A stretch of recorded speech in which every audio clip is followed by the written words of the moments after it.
Okay, so moving on, we are going to manipulate the data that we have.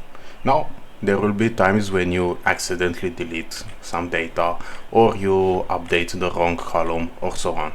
So I want to show you how you can restore all the data to the default with the file that I gave you on the adding dummy data video. So let's say, for example, that I have here my schemas, my public. What I want to do is right click on public and click on the drop cascade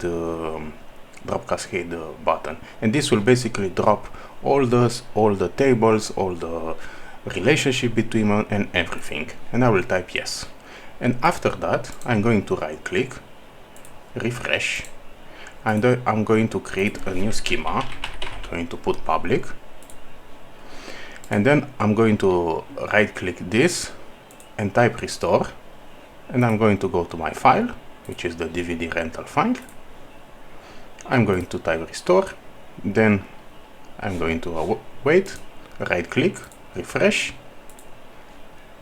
and as you can see here I have all my data, and that's all.